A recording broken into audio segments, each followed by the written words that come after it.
Good morning students. જ્ઞાનમંત્રી વિદ્યાપીઠ તરફથી ધરાધારે તમારું ઓનલાઈન એજ્યુકેશનમાં સ્વાગત કરે છે. વિદ્યાર્થી મિત્રો, આપણો વિષય છે સામાજિક વિજ્ઞાન અને આપણે છેલ્લા લેક્ચરમાં પાઠ 5મો એટલે કે પ્રાકૃતિક પ્રકોપો વિશે અભ્યાસ કરી રહ્યા હતા. એમાંથી આપણે શરૂઆતની કેટલીક વાત કરી કે પ્રાકૃતિક પ્રકોપો એટલે શું, એ क्या क्या प्राकृतिक प्रकोपो छे અને એમાંના આપણે બે વિશે અભ્યાસ કર્યો. તો સૌપ્રથમ આપણે અગાઉના જે લેક્ચરમાં ભણ્યા તેનું ટૂંકમાં ઝડપથી રિવિઝન કરી જઈએ અને પછી આગળના પ્રાકૃતિક પ્રકોપો કે કુદરતી આપત્તિઓ વિશે વિગતે અભ્યાસ આજે કરીએ. તો સૌપ્રથમ વિદ્યાર્થી મિત્રો, આપણે સમજ્યા હતા કે પ્રાકૃતિક પ્રકોપો એટલે શું.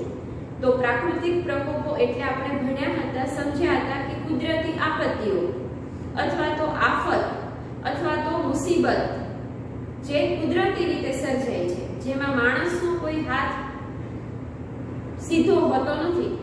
પછી આમ જુઓ તો જવાબદાર પાછળ ઘણા બધા કારણોમાં માણસ આવી શકે, પણ પ્રાકૃતિક પ્રકોપો એટલે કુદરતી આપત્તિઓ, કુદરતી સમસ્યાઓ કે આફત કે મુસીબત કહી શકો.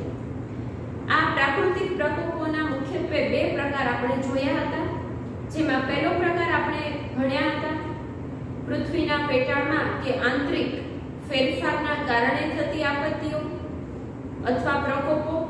જેમાં આપણે જોયું આંતરિક ફેરફાર એટલે પૃથ્વીની નીચે, તો જેમાં આપણે ભૂકંપ, જ્વાળામુખી વિસ્ફોટ, સુનામી જેવી આપત્તિઓ વિશે સમજ્યા હતા. અને બીજો જે પ્રકાર છે પ્રાકૃતિક પ્રકોપનો તે છે બાહ્ય ફેરફારને કારણે, એટલે કે જમીનની ઉપર થતા ફેરફારોને કારણે સર્જાતી આપત્તિઓને કે પ્રકોપોને બીજા વિભાગમાં વહેંચવામાં આવે છે. જેમ કે જમીનની ઉપર શું, તો કે કઈ આપત્તિ આવે, તો કે પૂર તો જમીન ઉપર આવે, દુષ્કાળ પડે, વરસાદ ન આવે તો એ જમીનની ઉપર છે.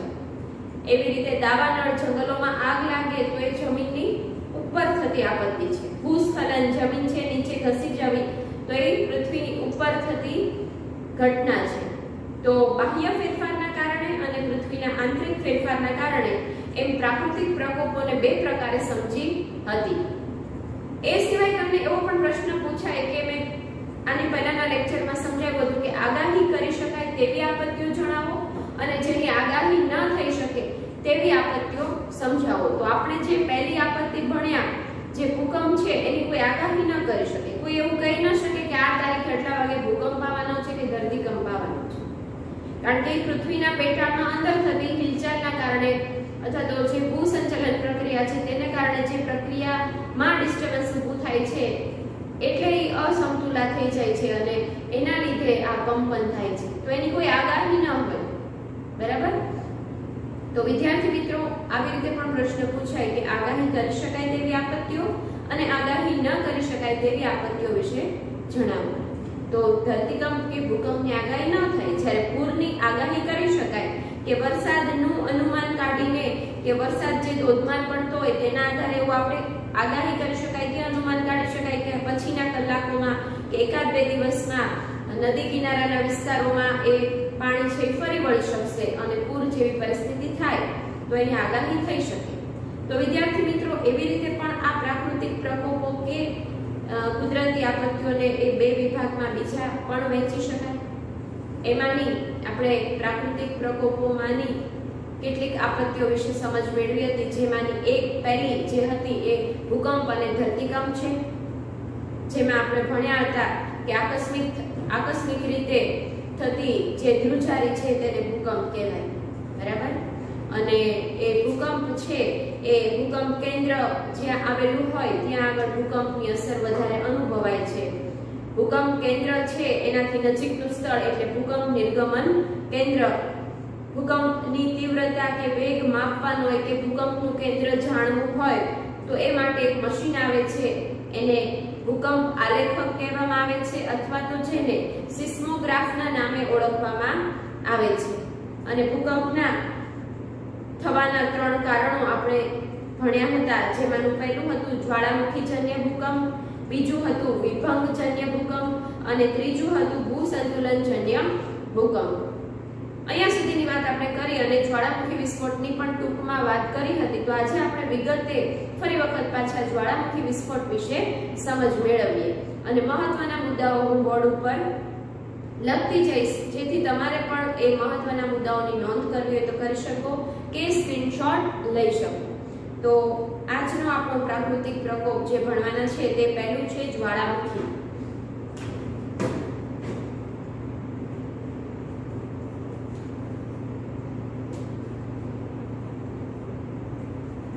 અંગ્રેજીમાં જેને વોલ્કેનો કહેવામાં આવે છે.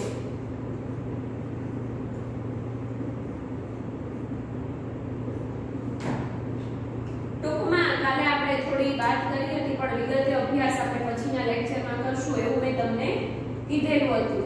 તો આજે આપણે પહેલા આ જ્વાળામુખી શું છે તેનો અર્થ સમજીએ, પહેલા એની સમજ મેળવીએ. તો વિદ્યાર્થી મિત્રો, જ્વાળામુખી એટલે ભૂસપાટીના નબળા ખડકો અથવા તો જે નબળા ખડકોનું જે જમીનનો ઉપરનો પોપડો જે સ્તર છે તેમાં પડેલી ફાટ કે છિદ્ર, ફાટ એટલે તિરાડ અને છિદ્ર એટલે કાણું, જેમાંથી થઈને પૃથ્વીના પેટાળનો ધબધબતો મેગ્મા અથવા લાવારસ જેને કહેવાય એ ઉપરાંત વિવિધ કદ અને આકારના ખડકો એટલે કે પથ્થરો, રાખ, વરાળ અને કેટલાક વાયુઓ ભૂસપાટી ઉપર જમીનના ઉપરના ભાગ ઉપર ઘસી આવે છે, વિસ્ફોટ સાથે ફેંકાય છે, તેને જ્વાળામુખી વિસ્ફોટ કહેવામાં આવે છે. તો આપણે ટૂંકમાં પહેલા એની નોંધ કરી લઈએ કે જ્વાળામુખી એટલે ભૂસપાટીના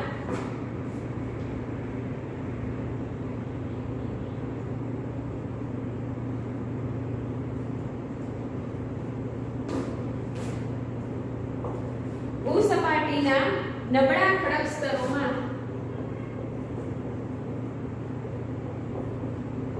પડેલી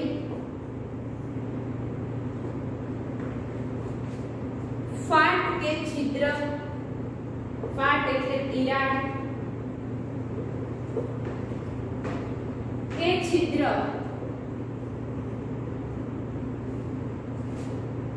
નું નામ છે, જેમાંથી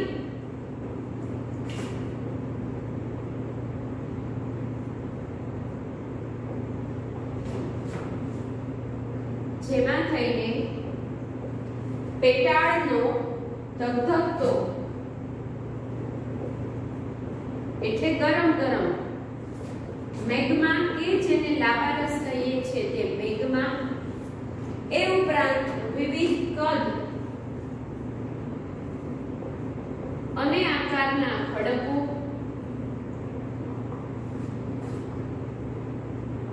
વરાળ, રાખ વગેરે ભૂસપાટી પર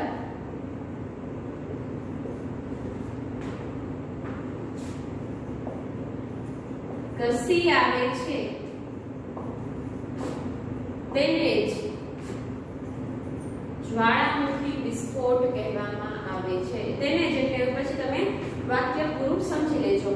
બરાબર, ફરીવાર સમજી લીયાને કે ભૂસપાટી એટલે જમીનના ઉપરના ભાગની વાત છે, જ્યાં આગળ એ જમીન પોચી હોય, નબળી હોય, મજબૂત ઓછી હોય, ત્યાં આગળ ખડકો પથ્થરોના સ્તરમાં ફાટ પડી જાય, તિરાડ પડી જાય લાંબી, અથવા તો છિદ્ર કાણું મોટું થઈ જાય નબળી ભૂસપાટીના કારણે, અને તેમાંથી એ તિરાડ કે છિદ્રમાંથી એ કાણામાંથી થઈને પૃથ્વીના પેટાળમાં જે મેગ્મા ઉત્પન્ન થયો છે, જે લાવારસ ઉત્પન્ન થયો છે, જે તાપમાન વધારે છે તેના કારણે, દબાણના કારણે, વરાળ થવાના કારણે એ ઉપર તરફ ધકેલાય છે. તે મેગ્મા પછી એની સાથે સાથે કેટલાક નાના મોટા આકારના ખડકો, વિવિધ કદ અને આકારના ખડકો એટલે પથ્થરો, વરાળ, રાખ, એ ઉપરાંત વિવિધ વાયુઓ પણ હોય. આ બધું જ ભૂસપાટી તરફ ધકેલાય છે અને જો છિદ્ર નાનું હોય એટલે કે જો કાણું નાનું હોય જમીનના ભૂસપાટીના ઉપરના પડનું તો ધડાકાભેર એટલે બોમ્બ વિસ્ફોટ થાય એવા અવાજ સાથે એ મેગ્મા છે એ બધી બાજુ ઢગલો કરી દે છે, પર્વત જેવી રચના કરી દે છે. મેગ્માની સાથે સાથે વાત કરીએ મુજબ અલગ અલગ આકારના ખડકો એટલે પથ્થરો પણ નીકળે છે, વરાળ, રાખ, ઘણા બધા વાયુઓ બધું બધી બાજુમાં ફેલાઈ જાય છે. તો એને જ્વાળામુખી વિસ્ફોટ થયો કહેવાય. તો આનો આપણે સામાન્ય અર્થ સમજ્યા. જો તમને મટીરીયલમાં એના ફોટા કેટલાક આપ્યા છે, ચિત્રો આપ્યા છે, જેમાં બે આપેલા છે. 5.3 જે છે એ સુષુપ્ત જ્વાળામુખી છે અને 5.4 છે એ છે સક્રિય જ્વાળામુખી. હવે આપણે એના પ્રકાર જ્યારે ભણશું ને ત્યારે આ સુષુપ્ત જ્વાળામુખી શું છે અને સક્રિય જ્વાળામુખી શું છે તેની વિગતે આપણે નોંધ લેશું. જો તમને પથ્થરો જેવું આમ ઉચ્ચ પ્રદેશ જેવું આમ નાનો પર્વત જેવું બનેલું જોવા મળે છે અને એ જમીન છે એ બધી ઉપરની તરફ આમ બધો લાવા ઠરીને બનેલી છે એવું દેખાય છે. અને બીજું જે ચિત્ર છે તેમાં અગ્નિ જેવું લાગે છે અને એ ધગધગતો મેગ્મા બહાર દેખાતો હોય, ફેલાતો હોય અને ધુમાડાઓ એના લીધે થયા હોય એવું બીજું ચિત્ર દેખાડેલું છે. તો આ બંને જ્વાળામુખીના ચિત્રો છે. હવે આપણે મુખ્ય બાબત પાછી ભણવાની છે. જ્વાળામુખીનો અર્થ સમજ્યા. હવે જ્વાળામુખી થવાના મુખ્ય 4 કારણો છે અને એ 4 કારણો જો તમને યાદ રહી જાય ને સમજાઈ જાય તો આખું જ્વાળામુખી વિસ્ફોટ કેવી રીતે થાય તેની પ્રોસેસ તમને સમજાઈ જશે. તો જ્વાળામુખી વિસ્ફોટ થવાના મુખ્ય કારણો કેટલા છે અને ક્યાં ક્યાં? 2 માર્કનો પ્રશ્ન. પહેલો પ્રશ્ન જે હતો જ્વાળામુખી એટલે શું એ 1 માર્કનો પ્રશ્ન. હવે જે પ્રશ્ન આવે છે એ 2 માર્કનો પ્રશ્ન છે. તો એ પણ આપણે સાથે સાથે નોંધી લઈશું. જ્વાળામુખી વિસ્ફોટ થવાના કારણો.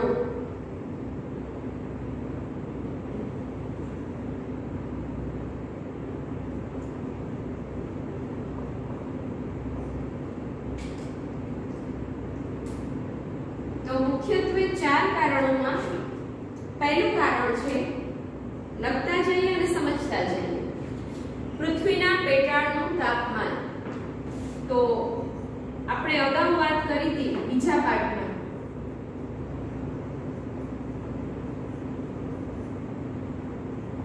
કે સૌર પરિવારનો એક સભ્ય એટલે પૃથ્વી અને ઘણા બધા વર્ષો પહેલા જ્યારે સૂર્યમાંથી પૃથ્વી છૂટી પડી ત્યારે એ અગન ગોળા સ્વરૂપે હતી, ધગધગતો ગોળો હતો.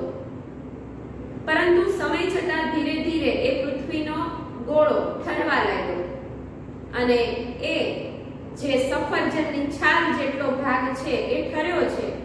બાકી હજી અંદરના ભાગમાં તાપમાન વધારે છે, હજી એ ધગધગતી સપાટી જ છે અંદર. તો વિદ્યાર્થી મિત્રો એટલે તમને બધાને યાદ છે કે માત્ર સફરજનની છાલ જેટલો ભાગ છે એ ઠર્યો છે, અંદર તાપમાન વધારે છે અને એટલે આ પૃથ્વીના પેટાળનું તાપમાન એ આ જ્વાળામુખી વિસ્ફોટ થવા પાછળ મહત્વનું પહેલું કારણ છે કે જેના લીધે મેગ્માની ઉત્પત્તિ થાય છે. તો પહેલું કારણ પૃથ્વીના પેટાળનું તાપમાન કેવું છે? ખૂબ વધારે છે, જેના લીધે અંદર જે ખડકો છે, જે માટી છે એમાંથી ગરમ ગરમ રસ બની જાય છે, જેને ભૂરસ કહેવાય, લાવા રસ કહેવાય કે મેગ્મા કહેવાય. તો પહેલું કારણ પૃથ્વીના પેટાળનું તાપમાન. બીજું કારણ પ્રવાહી મેગ્માની ઉત્પત્તિ. અગાઉ વાત કરીએ મુજબ પ્રવાહી મેગ્માની ઉત્પત્તિ. તો પહેલું જે કારણ છે તેના સાથે જ જોડાયેલું છે કે પૃથ્વીના પેટાળનું તાપમાન ખૂબ વધારે છે અને આ ખૂબ વધારે હોવાથી શું થાય છે? પ્રવાહી મેગ્માની ઉત્પત્તિ થાય છે. જે ખડકો છે, જે પથ્થરો છે, જે માટી છે એમાંથી પ્રવાહી લિક્વિડ ધગધગતો લાવા ઉત્પન્ન થાય છે, ભૂરસ ઉત્પન્ન થાય છે, મેગ્મા ઉત્પન્ન થાય છે. તો આ બીજું કારણ પહેલા કારણ સાથે જ જોડાયેલું છે કે તાપમાન વધુ હોવાથી એ ખડકો છે, એ માટી છે, એમાંથી આ મેગ્મા, આ કારણ. હવે ત્રીજું કારણ, વાયુ અને વરાળનો ઉદ્ભવ થવો. વાયુ અને વરાળનો ઉદ્ભવ. હવે જુઓ, તમે ક્યારે ગરમ દૂધ થતા જોયું હોય, દૂધનો ઉભરો આવે છે, અથવા તો ચા થતા જોઈ હોય, ચા છે એનો ઉભરો આવે છે, અથવા તો કુકરમાં તમે કોઈ પણ વસ્તુ મૂકી હોય એમાં સીટી વાગે છે, એનું કારણ શું છે? તો કે નીચેથી તાપમાન મળે છે, ગેસ છે આપણો ચાલુ હોય એટલે તાપમાન મળે છે અને અંદરનું પ્રવાહી છે એ ગરમ થઈ ગયું છે અને એમાંથી શું ઉત્પન્ન થાય છે? વરાળ ઉત્પન્ન થાય છે અને વરાળ ઉત્પન્ન થાય એ પ્રવાહીને શું કરે છે? ઉપર તરફ ધકેલે છે.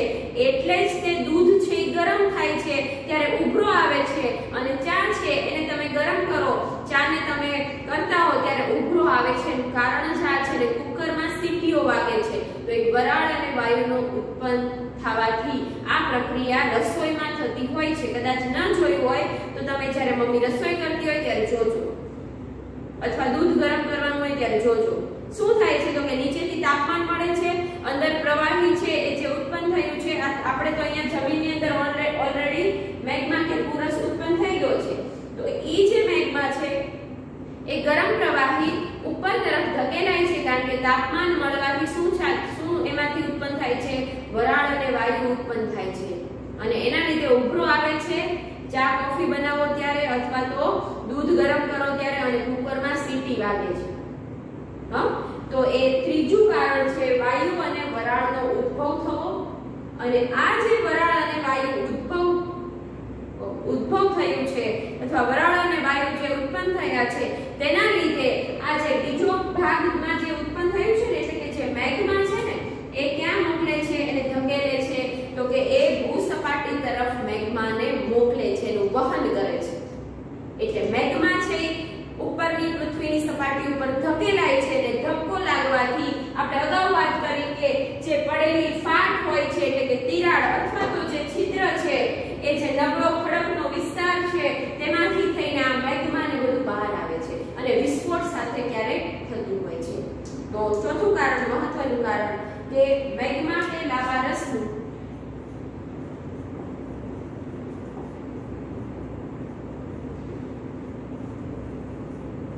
ભૂસપાટી તરફ વહન એટલે જવું, એ તરફ ધકેલાય છે. બરાબર? તો આવી રીતે મેગ્મા છે પૃથ્વીની ઉપરની સપાટીમાં જ્યાં નબળું સ્તર છે ત્યાં આગળ એ તિરાડ કે છિદ્ર વાટે ઉપર ધકેલાય છે અને વિસ્ફોટ સાથે કે ક્યારેક આમ નામ શાંત રીતે આમ નામ એ પ્રવાહી તત્વ એ બધી બાજુ એ ઢગલો કરે છે અને પર્વત જેવી રચના થતી હોય છે. તો આવી રીતે આ જ્વાળામુખી વિસ્ફોટ થાય છે. હજી એની વધારે સમજૂતી આમાં નીચે આપી છે, જે મેં તમને સમજાવ્યું એ જ બધી વિગત છે. મેગ્માની નીચે રહેલા વાયુઓ જમીનમાં જે મેગ્મા ઉત્પન્ન થયો છે તેમાં ભારે વાયુઓ મેગ્માને ઉપર ધકેલે છે. આપણે વાત કરીએ મુજબ તાપમાન વધારે છે, પ્રવાહી તત્વ બની ગયું છે એટલે વાયુઓ એને ઉપર તરફ ધકેલે છે. અને બીજું, નબળા ખડક સ્તરોની તિરાડો કે ફાટો દ્વારા એ પ્રવેશેલા પાણીની વરાળ બની જાય છે. નબળી જે ઉપરની સપાટી હોય ને પૃથ્વીની સપાટી એમાંથી ક્યારેક પાણીને એવું નીચે જમીનમાં ઉતરતું હોય છે અને એ જે પાણી છે એમાંથી શું ઉત્પન્ન થાય છે? વરાળ ઉત્પન્ન થાય છે અને તેના લીધે આ દબાયેલી વરાળનો જથ્થો પૂરતી જગ્યા ન મળે, એ વરાળને લેવા માટે એ જમીનમાં અંદર પેટાળમાં જગ્યા ન મળે એટલે ઝડપથી વેગથી બહાર નીકળવા પ્રયત્ન કરે છે અને આ વરાળ વાયુનું દબાણ જે ઉત્પન્ન થાય છે તેની સાથે સાથે પૃથ્વીના પેટાળમાં ઉત્પન્ન થયેલો મેગ્મા કે લાવારસ છે એ પણ ઉપર તરફ ઘસી આવે છે અથવા ઉપરથી વિસ્ફોટ સાથે બહાર ધકેલાય છે. આ જે ભૂસપાટી ઉપર આવતા મેગ્મા છે એની સાથે સાથે કેટલીક બીજી પણ ચીજ વસ્તુ આવે છે. માત્ર મેગ્મા જ કે લાવારસ નથી આવતું, તેની સાથે સાથે એ વિવિધ કદ અને આકારના ખડકના ટુકડા લાવે છે, રાખ લાવે છે અને એ બધું જે આકાશમાં ઊંચે સુધી ઉછળે છે અને પછી એ એક પ્રકારનો ઢગલો રચે છે અને આ ઢગલો નીચે પડે છે ત્યારે શંકુ આકારનો ઢગલો બનાવે છે. બરાબર? તો જ્વાળામુખી વિસ્ફોટ થતા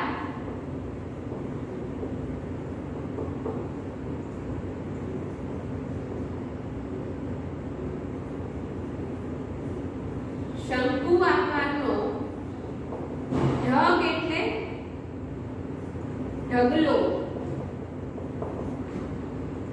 રચાય છે। આ પ્રશ્ન પૂછાતો હોય છે, જે મેં તમને અહીંયા પોઈન્ટ કરીને લખ્યો છે।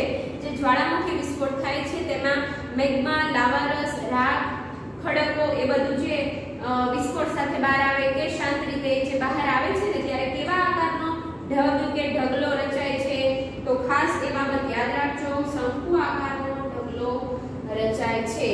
તમને ચિત્રમાં પણ બતાવેલું છે। જો વરાળ અને વાયુઓનું પ્રમાણ વધુ હોય અને ભૂસપાટી ઉપર સાંકડું એટલે નાનું છિદ્ર હોય, નાનું કાણું હોય તો ભયંકર વિસ્ફોટ, મેં તમને અગાઉ કીધું એ મુજબ બોમ્બ વિસ્ફોટ થતો હોય ને એવો અવાજ આવે છે। પરંતુ વરાળ અને વાયુઓનું પ્રમાણ ઓછું હોય અને ભૂસપાટી જમીનની ઉપર લાંબી મોટી તિરાડ થઈ ગઈ હોય, ફાટ રચાઈ હોય તો ધીરે ધીરે એમાંથી લાવા છે શાંતિથી બહાર નીકળી અને બધી બાજુએ ઢગલો રચી દેતો હોય છે। પરંતુ છિદ્ર નાનું હોય તો ધડાકાભેર વિસ્ફોટ સાથે અવાજ સાથે બહાર નીકળે છે। હવે પછીનો મુખ્ય મુદ્દો છે જ્વાળામુખીના મુખ્ય 3 પ્રકાર છે। હવે એની વિશે આપણે જોઈએ તો મેં જે પોઈન્ટ લખ્યા છે એ તમને અગાઉ પણ કીધું છે, તમે સ્ક્રીનશોટ પાડી લેજો કે વચ્ચે સ્ટોપ કરીને લખી લેજો। અડધી 1 મિનિટ આપું છું, ઝડપથી તમે આ નોંધી લો કે સ્ક્રીનશોટ પાડી લો।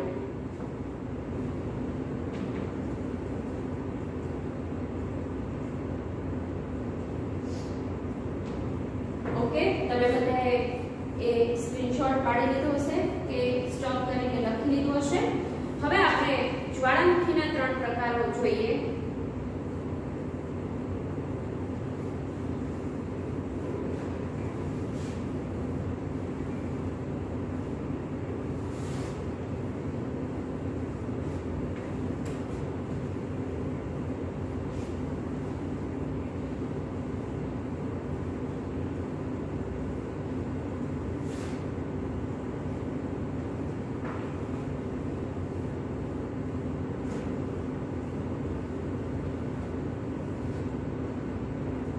પ્રકારો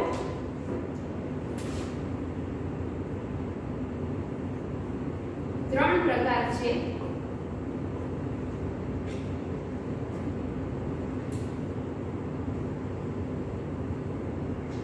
પહેલો પ્રકાર સક્રિય જ્વાળામુખી,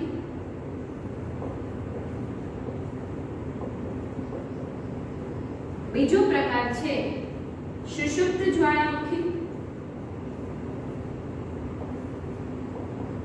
અને ત્રીજો પ્રકાર છે મૃત જ્વાળામુખી। હવે આપણે આ ત્રણેયનો અર્થ સમજીએ। સક્રિય જ્વાળામુખી એટલે વિદ્યાર્થી મિત્રો 3 પ્રકારો, 1-2 માર્કના પ્રશ્નમાં પૂછાય તેવો પ્રશ્ન, જ્વાળામુખીના મુખ્ય પ્રકાર કેટલા છે અને કયા કયા ઉદાહરણ સાથે જણાવો તો એ 2 માર્કનો પ્રશ્ન બને। સક્રિય જ્વાળામુખી એટલે એ જ્વાળામુખી હજી સક્રિય છે, એમાંથી લાવા છે એ જમીન તરફ ઉપરને ભૂસપાટી તરફ હજી નીકળી રહ્યો છે અને એની સાથે સાથે ખડકો અને રાખ ને બધું ફેલાઈ રહ્યું છે અથવા વિસ્ફોટ સાથે ઉપર આકાશમાં ઉડીને નીચે ઢગલો રચાય છે। હજી સક્રિય છે, ચાલુ છે જ્વાળામુખી વિસ્ફોટ થવાની પ્રક્રિયા, તો એ સક્રિય જ્વાળામુખી છે।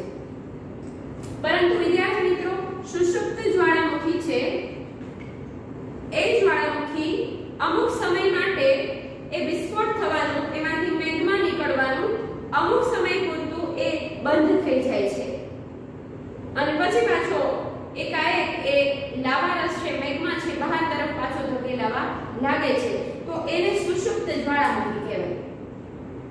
એટલે ફરી પાછો એ વિસ્ફોટ થઈ શકે, જ્વાળામુખી વિસ્ફોટની પ્રક્રિયા શરૂ થઈ શકે, તો એ સુષુપ્ત છે। જ્યારે મૃત જ્વાળામુખી છે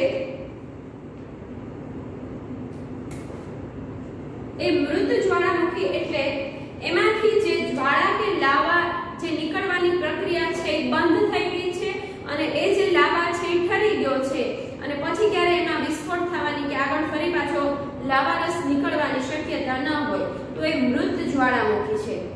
તો પહેલું સક્રિય એટલે લાવા રસ હજી બહાર નીકળતો હોય છે, સક્રિય છે, ગરમ ગરમ ધગધગતો લાવા બધે ફેલાઈ રહ્યો છે. સુષુપ્ત એટલે એ લાવા છે, એ જે મેગ્મા છે એ નીકળવાનું અમુક સમય પૂરતું બંધ થઈ ગયું હોય છે, ફરી પાછો એમાં મેગ્મા અથવા લાવા રસ છે એમાંથી નીકળી શકે. અને ત્રીજું છે એ સંપૂર્ણ રીતે ઠરી ગયેલો મેગ્મા હોય, લાવા રસ હોય, ક્યારેય ફરી પાછો નીકળવાની શક્યતા ન હોય. તો આમ આ જ્વાળામુખીને મુખ્યત્વે 3 પ્રકારમાં વિભાજિત કરી શકાય. તમારા મટીરીયલમાં, તમારા ટેક્સ્ટ બુકમાં એના ઉદાહરણ પણ આપેલા છે. સક્રિય જ્વાળામુખી છે એ ઓટનના જ્વાળા ઇટાલીમાં આવેલો છે. સુષુપ્ત છે એ ફ્યુજિયામાં આવેલો છે, જાપાન. અને મૃત જ્વાળામુખી માઉન્ટ પોપા જ્વાળા જે મ્યાનમારમાં આવેલો છે. આખા વિશ્વમાં ઘણા બધા દેશો છે અને ઘણા બધા દેશોમાં આ જ્વાળામુખીઓ આવેલા છે. ભારતમાં પણ ક્યાં આગળ આવેલો છે એવો પ્રશ્ન પૂછાય તો વિદ્યાર્થી મિત્રો, ભારતમાં અંદમાન નિકોબાર ટાપુઓમાંથી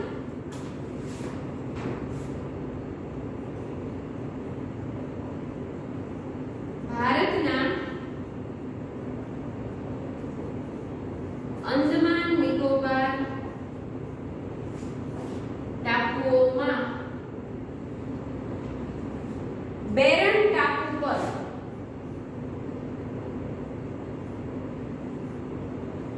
જ્વાળામુખી આવેલો છે.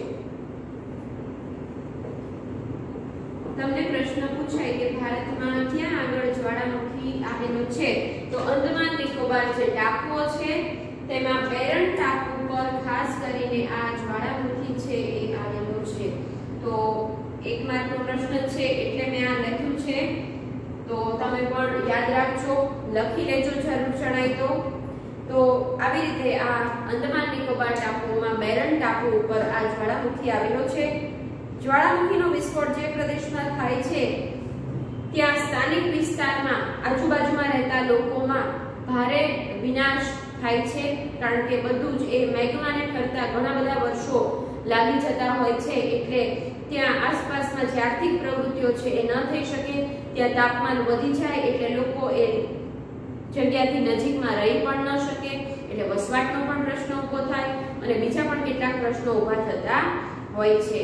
તો જ્યારે જ્વાળામુખી સક્રિય હોય છે અથવા તો એની હજી ઠરવાની પ્રક્રિયા બાકી હોય, ગરમ હોય, ત્યારે એ નુકસાન કરે, વિનાશ કરે. પણ જ્યારે જ્વાળામુખી ઠરી જાય છે ને ત્યારે એ પાછું ફાયદાકારક છે. તો જ્વાળામુખીના ફાયદા ક્યાં ક્યાં? હવે આપણો મુખ્ય પ્રશ્ન છે જ્વાળામુખીથી થતા ફાયદાઓ.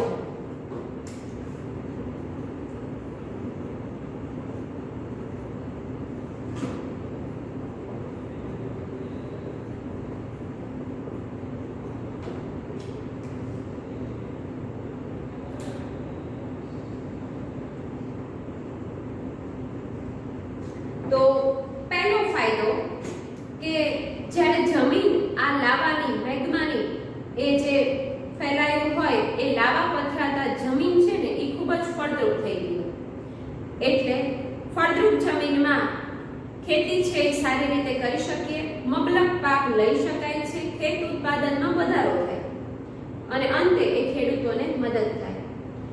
જાવા અને સુમાત્રાની લાવામાંથી બનેલી જમીનો ખૂબ જ ફળદ્રુપ હોવાથી ત્યાં આગળ સારી ખેતી થઈ શકી છે ભારતમાં. જ્વાળામુખીના ઢોળાવો ઉપરની જમીન જે છે એમાં પોટાશયુક્ત માટી હોવાથી ખેતી વધુ થાય છે અને ખેડૂતો ત્યાં આગળ મબલક પાક લઈ શકે છે. તો પહેલું ફરી વખત લાવા પથરાતા ફળદ્રુપ જમીન બને છે, ખૂબ જ ફળદ્રુપ જમીન થઈ જાય છે. ફળદ્રુપ જમીન હોવાથી ખેતી છે એ સારી થઈ શકે અને જ્વાળામુખીના ઢોળાવો ઉપર પોટાશયુક્ત માટીમાં ખેતી વધુ થાય અને ખેડૂતો છે એ મબલક પાક લઈ શકે છે. પછીનું ત્રીજો પોઈન્ટ, જ્વાળામુખી વિસ્તારના ગરમ પાણીના ઝરા એ એકાએક કુદરતી રીતે રચાય છે અને ગરમ પાણીના ઝરા એટલે કે નાના તળાવ જેવું જે ભરાઈ જતું હોય છે, પાણી જે હોય છે આસપાસમાં, એ પાણી કુદરતી રીતે ગરમ જેવું રહે અને એ ગરમ પાણીમાં નાહવાથી ચામડીના જે રોગના દર્દીઓ હોય છે, જેમ કે સોરિયાસિસ છે, ખરજવું છે, એવું જેને થતું હોય, ચામડીના રોગો થતા હોય, એવા જે ચામડીના દર્દીઓ છે એના માટે આ ગરમ પાણીના ઝરા છે એ આશીર્વાદરૂપ છે, કારણ કે એમાં એ પાણીમાં નાહવાથી કુદરતી રીતે ગરમ પાણીના ઝરા જે બન્યા હોય છે તેમાં નાહવાથી એ ચામડીના રોગો છે મટી જતા હોય છે. તો વિદ્યાર્થી મિત્રો, આ જ્વાળામુખી વિસ્તારમાં ગરમ પાણીના ઝરા કુદરતી રીતે સર્જાય છે, જેમાં જંતુનાશક દ્રવ્યો હોવાથી ચામડીના દર્દીઓ માટે એ ખૂબ જ સારું કહેવાય, આશીર્વાદરૂપ કહેવાય અને ચામડીના રોગોને મટાડે છે, એ પણ એનો ફાયદો ગણાય. જ્વાળામુખીના કારણે પારો, એન્ટિમની, સીસુ, જસત, ટંગસ્ટન, ક્લાઇવ વગેરે ધાતુમય ખનિજો ભૂસપાટીથી થોડી જ ઊંડાઈએ ખોદકામ કરો એટલે મળી આવે. મેગ્માની અંદર જે ફરતે જે ડબલો રચાય હોય ને એમાં થોડું ખોદકામ કરો એટલે આવા ધાતુમય ખનિજો છે એ લાવાની સાથે સાથે ઉપર ધકેલાતા હોય છે ને આપણને એ ફાયદાકારક છે ને વિવિધ ઉદ્યોગોમાં ને બધી જગ્યાએ આપણે એ વાપરી શકીએ. અને પછીનો ફાયદો, જ્વાળામુખી નળીમાં લાવારસ ઠરતા કાર્બન ઉપર દબાણ આવે છે અને સમય જતાં તેમાંથી એ જ્વાળામુખીની નળી હોય છે એમાંથી એ હીરા છે એ બનતા હોય છે અને હીરા કુદરતી રીતે કિંમતી વસ્તુ છે. એ ઉપરાંત જ્વાળામુખીમાંથી ફેંકાતા કેટલાક ખડકો હોય છે, એ ખડકોમાંથી એક નાનો મહત્વનો લાપીલી નામનો ખડક છે એ મળી આવે છે, જે ગૃહ સુશોભનમાં વપરાતો હોય છે, મનગમતો એને ઘાટ પણ આપી શકાય એવો હોય છે. તો લાપીલી નામનો પર્વત છે એ ખૂબ જ આપણને ગૃહ સુશોભનની વસ્તુઓ બનાવવામાં મદદરૂપ થાય છે, એમાં વપરાય છે. તો વિદ્યાર્થી મિત્રો, આ બધા જ્વાળામુખી વિસ્ફોટ થવાથી જે મેગ્મા ઠરી જાય પછી જ્વાળામુખીના ફાયદાઓ ગણાય. તો આપણે 5 થી 6 જે ફાયદાઓ જે મેં તમારી સાથે ચર્ચા છે, જે કીધા છે, એ તમને અહીંયા પોઈન્ટમાં હું નથી લખતી, પણ તમને સમજાઈ ગયા હશે, તમે જાણો છો. તો જ્વાળામુખીના ફાયદાઓ અથવા તો એના ઉપયોગ શું છે, તો એ 3 કે 4 માર્કનો પ્રશ્ન બને. તમને બધાને એ સમજાઈ જવું જોઈએ કે એમાં કયા કયા પોઈન્ટ આવે. ફરી વખત એકવાર આપણે રિવાઇઝ કરી જઈએ છીએ. જે જ્વાળામુખી વિસ્તાર હોય છે ત્યાં આગળ જે લાવા ઠરતા એ જમીન છે એ ફળદ્રુપ બની જાય છે. ફળદ્રુપ જમીનમાં ખેતી સારી થઈ શકે છે. એ જમીનમાં પોટાશનું પ્રમાણ વધારે હોય છે, એટલે ખેડૂતો વધુ ખેતી સારી કરી ખેત ઉત્પાદન વધારી અને મબલક પાક લઈ શકે છે. એ ઉપરાંત તેમાંથી ધાતુમય ખનિજો મળે છે. કઈ કઈ? તો પારો, એન્ટિમની, સીસુ, જસત, ટંગસ્ટન, ક્લાઇવ વગેરે. જ્વાળામુખી વિસ્તારમાં ગરમ પાણીના ઝરા જે બનતા હોય છે એ ચામડીના દર્દીઓ માટે આશીર્વાદરૂપ છે, કારણ કે એમાં જંતુનાશક દ્રવ્યો હોય છે. જ્વાળામુખીની નળી છે એમાં લાવારસ ઠરતા હીરા બને છે, એ પણ આપણને ઉપયોગી છે. જ્વાળામુખી વિસ્ફોટ સમયે લાપીલી નામનો જે પથ્થર છે, જે ખડક છે એ મળી આવે છે, તેમાંથી અલગ અલગ આકાર આપીને ગૃહ સુશોભનની વસ્તુઓ બનાવી શકાય છે. તો વિદ્યાર્થી મિત્રો, આ બધા જ્વાળામુખીના ફાયદાઓ થયા. હવે તમને એક છેલ્લો આ પોઈન્ટમાં એક પ્રશ્ન આપ્યો છે કે તમને જ્વાળામુખી પ્રદેશમાં રહેવું ગમે કે ન ગમે અને કેમ? તો વિદ્યાર્થી મિત્રો, જો સક્રિય જ્વાળામુખી હોય તો રહેવું ન ગમે, કે સુષુપ્ત હોય તો પણ રહેવું ન ગમે. પણ જ્યારે મૃત જ્વાળામુખી હોય, સંપૂર્ણ રીતે એ લાવા ઠરી ગયો છે, તો ત્યાં આગળ રહેવાથી આપણને ઘણા બધા ફાયદા થાય. જેમ કે ઉપરના ફાયદાઓમાં વાત કરી કે લાવાની જે જમીન હોય છે એ ખૂબ ફળદ્રુપ બની ગઈ હોય, એટલે એ ફળદ્રુપ જમીનમાં ખેતી સારી થઈ શકે છે. ત્યાં આગળ કેટલાક ધાતુમય ખનિજો મળે છે, હીરા મળે છે. ત્યાં આસપાસના વિસ્તારોમાં ગરમ પાણીના ઝરા બન્યા હોય છે, તો એ પણ આપણા માટે ફાયદાકારક છે. અને લાપીલી જેવા કિંમતી પથ્થરો મળે છે, તો એ પણ આપણા માટે ફાયદાકારક છે. તો મૃત જ્વાળામુખી હોય એવા આસપાસના વિસ્તારોમાં રહેવું વિદ્યાર્થી મિત્રો આપણને ગમે. પણ સક્રિય કે સુષુપ્ત જ્વાળામુખી વિસ્તાર હોય તો ત્યાં આગળ વિનાશક અસરો ભોગવવી પડતી હોય છે, એટલે ત્યાં આપણને રહેવું ગમે નહીં. તો અહીંયા આપણો આ પ્રાકૃતિક પ્રકોપ જ્વાળામુખી વિસ્ફોટનો પૂરો થાય છે. હવે પછીનો જે છે એ છે સુનામી.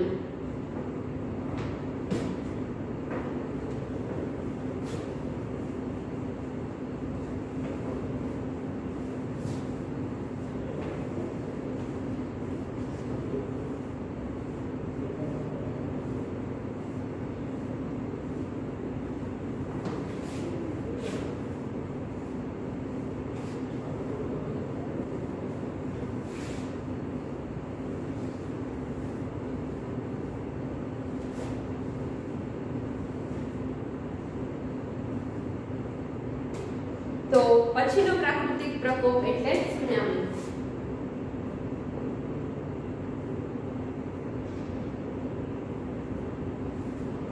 જેને અંગ્રેજીમાં સુનામી જ કહેવાય છે.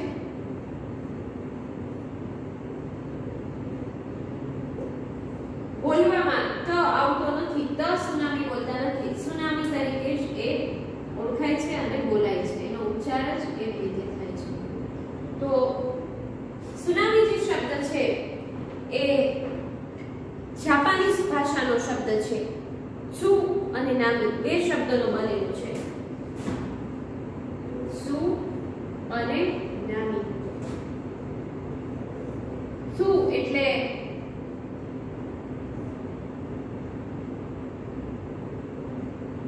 બંદર અને નામી એટલે મોજા.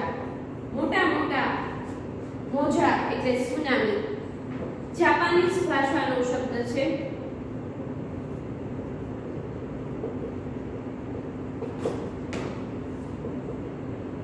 હવે આપણે આ શબ્દનો અર્થ ભણ્યા. પ્રશ્ન એક માર્કનો પૂછાય તેવો છે એટલે મેં લખ્યું છે સુનામી શબ્દ કઈ ભાષાનો છે? જાપાનીઝ ભાષાનો. સુ નો અર્થ શું થાય? બંદર. અને નામી એટલે મોટા મોટા મોજા. તો સુ અને નામી એ બે શબ્દોમાંથી સુનામી શબ્દ આવ્યો છે. હવે એનો અર્થ સમજીએ. સુનામી પ્રાકૃતિક પ્રકોપ કે કુદરતી આપત્તિ કેવી રીતે સર્જાય છે, તેમાં શું થાય? તો સમુદ્રના તળિયામાં, સમુદ્રની નીચે, મહાસાગરોની નીચે, એના તળમાં બે કારણોસર. પહેલું કારણ ધરતીકંપ કે ભૂકંપ આવવાથી, અથવા બીજું કારણ છે જ્વાળામુખી વિસ્ફોટ થવાથી. શક્તિશાળી વિનાશક મોજા જેની લંબાઈ અસાધારણ હોય, વિનાશક મોટા મોટા મોજા ઉત્પન્ન થાય છે અને આ મોજાને જ સુનામી કહે છે. એની ઊંચાઈ અસાધારણ હોય છે, ખૂબ વધારે ઊંચા હોય છે અને વિનાશક મોજા તરીકે પણ ઓળખવામાં આવે છે કારણ કે બહુ મોટા પ્રમાણમાં સમુદ્ર કિનારાઓ પર વિનાશ સર્જે છે. તો આપણે એ બાબત નોંધી લઈએ. એટલે સુનામી એટલે શું? સમુદ્રના તળિયે આવેલા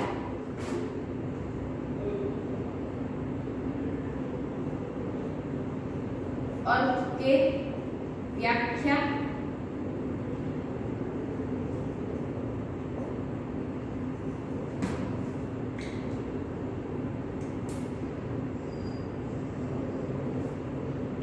समुद्रना तळिये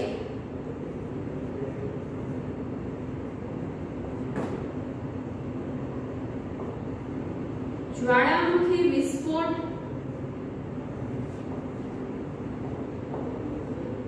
के भूकंप थवाथी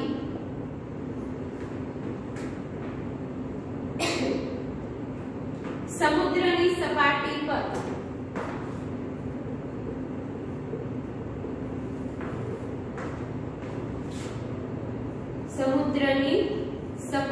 पर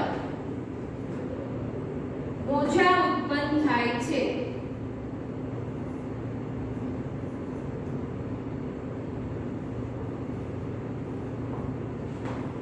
जेने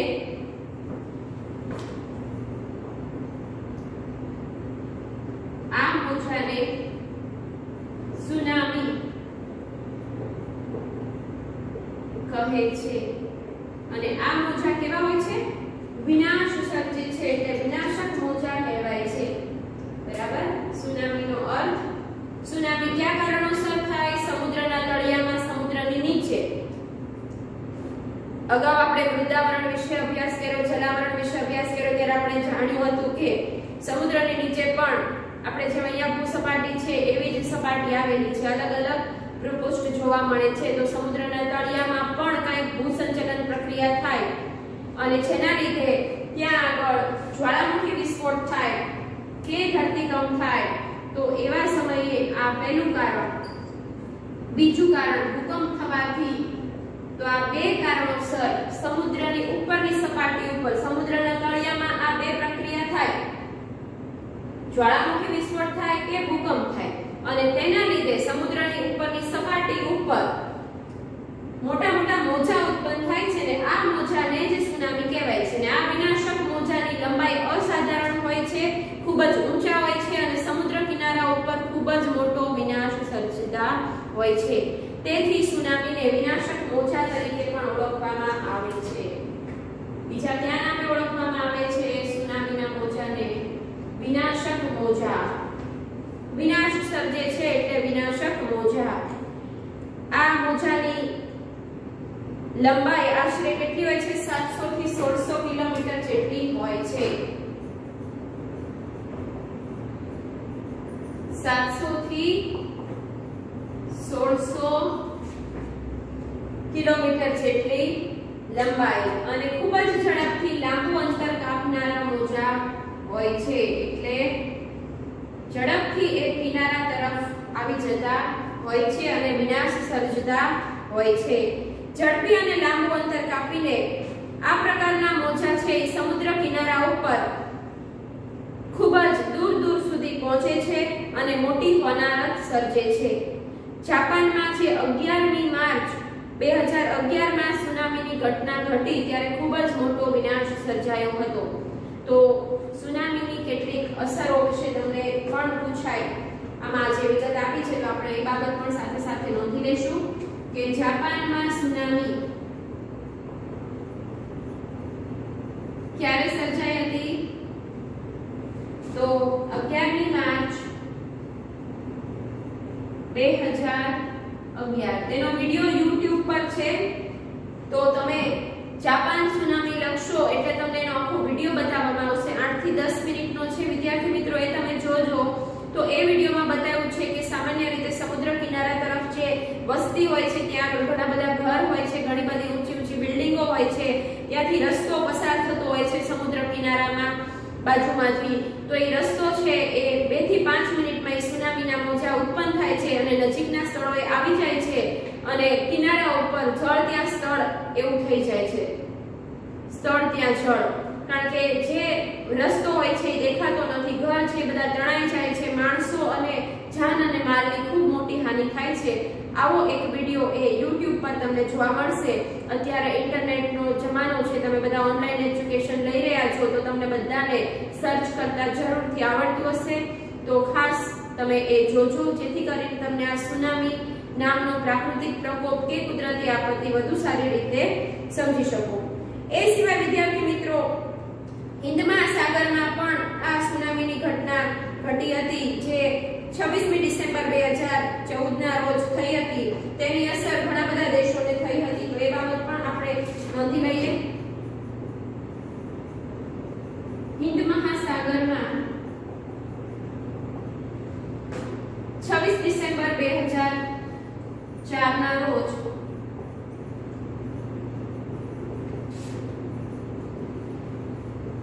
સુનામીના મોજા ઉત્પન્ન થયા જેની અસર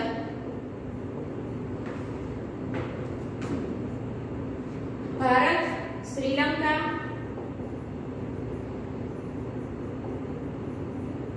ઇન્ડોનેશિયા, થાઈલેન્ડ વગેરે દેશોમાં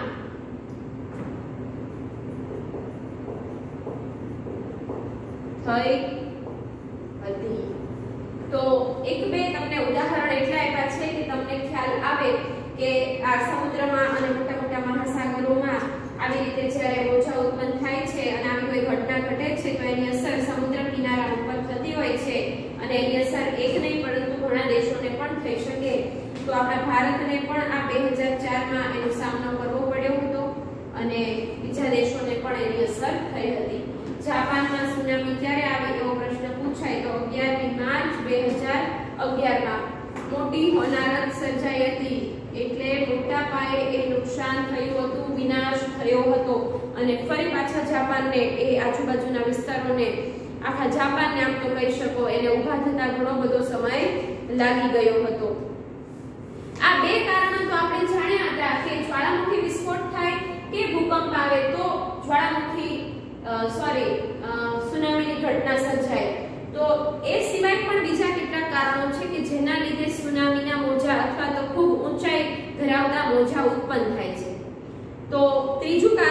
વંટોળ કે ઝંઝાવાતથી,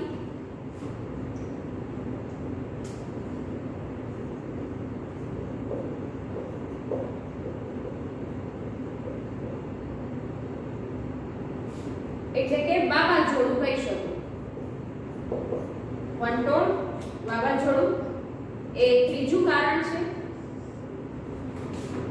અને ચોથું કારણ છે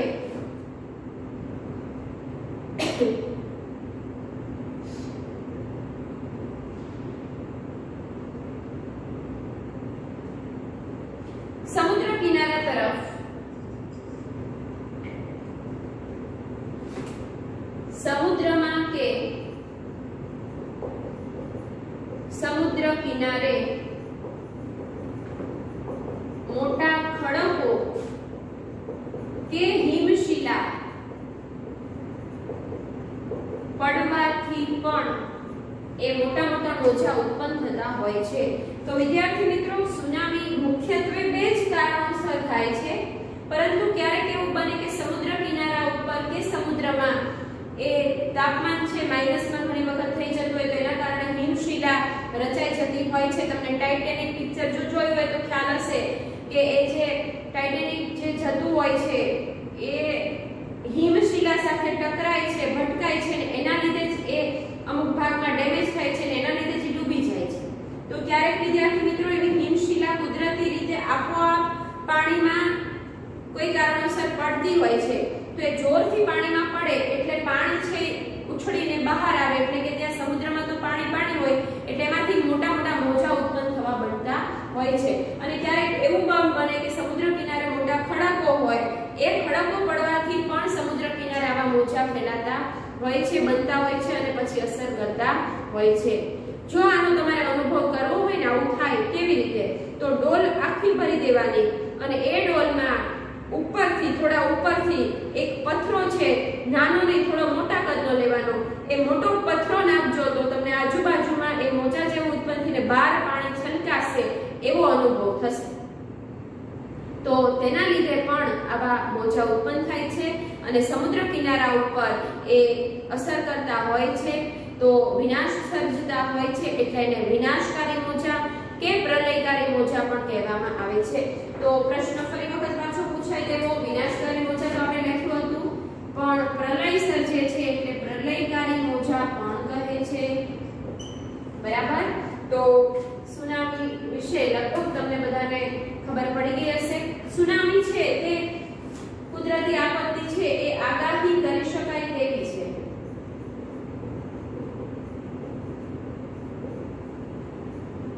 કારણ શું? તો કે સુનામીના જે મોજા ઉત્પન્ન થયા છે એ જે હવામાન ખાતું છે એ બધા જ આવા સમાચારો રાખતું હોય છે. તો સમુદ્રની વચ્ચે આવી કોઈ પ્રક્રિયા થઈ છે અને તેના લીધે મોજા ઉત્પન્ન થયા છે, તો અમુક કલાક પહેલા એની આગાહી થઈ જાય એટલે સમુદ્ર કિનારાના સ્થળે જે વસવાટ કરતા લોકો હોય છે એને તાત્કાલિક ધોરણે ત્યાંથી ઝડપથી ખસેડવામાં આવતા હોય છે. તો આમ આ સુનામી છે તે આગાહી કરી શકાય એવી આપત્તિ છે. જ્યારે સુનામી વિશેની જાણ આપણને થાય રેડિયો, ટેલિવિઝન દ્વારા, ટીવી દ્વારા, જ્યારે સરકારી તંત્ર દ્વારા આવી કોઈ માહિતી આપવામાં આવતી હોય, આવી કોઈ સૂચના મળતી હોય, તો વિદ્યાર્થી મિત્રો આપણે તાત્કાલિક ધોરણે સુનામી એટલે સમુદ્ર કિનારાથી દૂર ઝડપથી કિંમતી ચીજ વસ્તુઓ લઈને ચાલ્યા જવું જોઈએ. અને આ બધી સૂચનાઓ છે એને ટાઈમ બાય ટાઈમ જોતા રહેવી જોઈએ, સાંભળતા રહેવી જોઈએ. પ્રશ્ન તમને આપ્યો છે કે તમારું ઘર જો દરિયા કિનારે હોય ને સરકાર દ્વારા આવી સુનામીની સૂચના આપવામાં આવે તો પોતાના બચાવ માટે તમે શું કરો? તો વિદ્યાર્થી મિત્રો બધા શું કરશે? સમુદ્રના પાણી આપણા ઘરમાં ન ચાલ્યા જાય, આપણને નુકસાન ન કરે, એટલે એના માટે ઘરને તો ન ફેરવી શકાય, પણ શું કરી શકાય? વ્યક્તિ પોતે કુટુંબના બધા સભ્યો સાથે કિંમતી ચીજ વસ્તુઓ લઈને ઝડપથી કોઈ ઊંચાઈ વાળા સ્થળે જવાનો પ્રયત્ન કરવો જોઈએ, અથવા તો સમુદ્ર કિનારાથી ખૂબ દૂરના સ્થળોએ જવા પ્રયત્ન કરવો જોઈએ. આ પહેલું પગલું, આ પહેલી બાબત કે સ્વ બચાવ માટે પહેલી તો આ કામગીરી કરવાની. બીજી કામગીરી તો ખાસ કરીને જે તંત્ર દ્વારા, સરકારી તંત્ર દ્વારા જે સૂચનાઓ મળે છે તેનું પાલન કરવું જોઈએ અને આ સૂચનાઓને સતત સાંભળતા રહેવી જોઈએ. કોઈ એવી ઈચ્છા ન રખાય કે સુનામીના મોજા કેવી રીતે બધે ફરી વળે છે, ચાલો આપણે કોઈ ઊંચાઈવાળા સ્થળોએ જઈને જોઈએ. આવું ક્યારેય કરવું જોઈએ નહીં. આવું કરીએ તો આપણને નુકસાન થાય એવું નક્કી નથી હોતું કે ઊંચાઈવાળું સ્થળ છે એ સલામત છે કે કેમ, ત્યાં પણ અસર થાય ને મોટા મોટી ઇમારત પણ પાડી દે તો આપણે એ સમયે આપણને નુકસાન થઈ શકે છે. તો ખાસ કરીને એ દૂરના સ્થળોએ જવા પ્રયત્ન કરવો જોઈએ, કિંમતી ચીજ વસ્તુઓ લઈ લેવી જોઈએ અને સાથે સાથે નાના બાળકો હોય, વૃદ્ધો હોય તો એના માટે ખોરાક, પાણી અને જે તે દવાઓ છે એ પણ ખાસ સાથે કરીને રાખવી જોઈએ. અને સુનામીની અસર વધુ ન થાય અને સુનામીના મોજાની જે ગતિ હોય છે, જે ઝડપ હોય છે એ ઘટી જાય એ માટે સમુદ્ર કિનારા ઉપર મેંગ્રુવ વનસ્પતિ જે થતી હોય છે એનો વ્યાપ વધારવો જોઈએ. વનસ્પતિ છે એ મોજાના ઝડપને ઘટાડી દે છે અને અસર એ દૂર સુધી થતી અટકાવે છે. તો આવા પગલાં પણ આપણે લઈ શકીએ. તો વિદ્યાર્થી મિત્રો, અહીંયા આપણી આ 2 કુદરતી આપત્તિઓ પૂરી કરીએ છીએ. આજે જે ભણ્યા તેના આધારે હવે હું તમને હોમવર્ક આપું છું. જરૂર હોય તો તમે સાથે આ એકવાર સ્ક્રીનશોટ પાડીને લઈ લો અથવા ટૂંકમાં એ બધા મુદ્દાઓ લખી લો. અડધી 1 મિનિટ આપું છું. પછી આગળની જે કુદરતી આપત્તિઓ છે એના વિશે આપણે પછીના લેક્ચરમાં અભ્યાસ કરશું. તો ઝડપથી તમે સ્ક્રીનશોટ પાડી લો.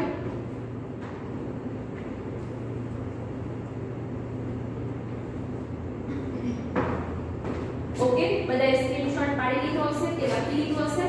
હવે તમને હું હોમવર્ક આપું છું. હોમવર્ક તમારે અગાઉથી જો એ મુજબ ઉતારો કરીને મોકલવા ખાતર નથી મોકલવાનું, પણ તમારે રિવિઝન થાય એના માટે હોય છે. તો ધ્યાનથી સારી રીતે એકવાર લખી વંચાઈ જાય એવી રીતે કરજો, જેથી કરીને તમને એ પાકું થઈ જાય. એક્ઝામ વખતે જે WRT આવતી હોય છે તેના વખતે તમારે વધારે મહેનત ન કરવી પડે.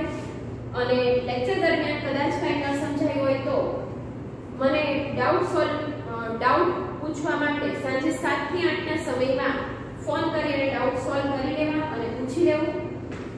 કોઈ ડાઉટ છે ભેગા ન કરવા અને હોમવર્ક છે ધ્યાનથી કરવું. તો હોમવર્કનો પહેલો પ્રશ્ન,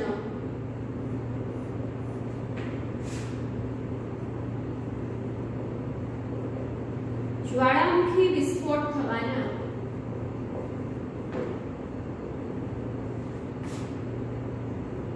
મુખ્ય કારણો કેટલા છે અને ક્યાં ક્યાં? બીજો પ્રશ્ન,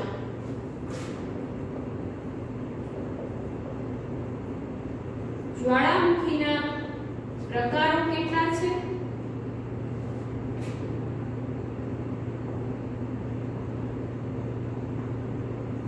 અને ક્યાં ક્યાં? ત્રીજો પ્રશ્ન, જ્વાળામુખીથી થતા ફાયદાઓ જણાવો. અને છેલ્લો પ્રશ્ન, ટૂંકનોંધ લખો. સુનામી. તો જે પ્રશ્નો છે એ તમને અહીંયા આપ્યા છે, એમાંથી આ 2 માર્કનો પ્રશ્ન છે પહેલો. બીજો પ્રશ્ન છે એ 1 માર્કનો પ્રશ્ન છે, 1-2 વાક્યમાં પૂછાય તેવો. ત્રીજો જે પ્રશ્ન છે એ 3 માર્કનો છે અને છેલ્લો જે પ્રશ્ન છે સુનામી વિશે ટૂંકનોંધ બધી જ વિગત લખવાની, તો એ 4 માર્કનો પ્રશ્ન બને છે. તો વિદ્યાર્થી મિત્રો, આજે જે અભ્યાસ કર્યો તેના આધારે આ બધા પ્રશ્નો આપ્યા છે. સારી રીતે બધા હોમવર્ક કરજો અને આગળના અભ્યાસ માટે ફરી પાછા ઝડપથી મળશું. Good bye, take care.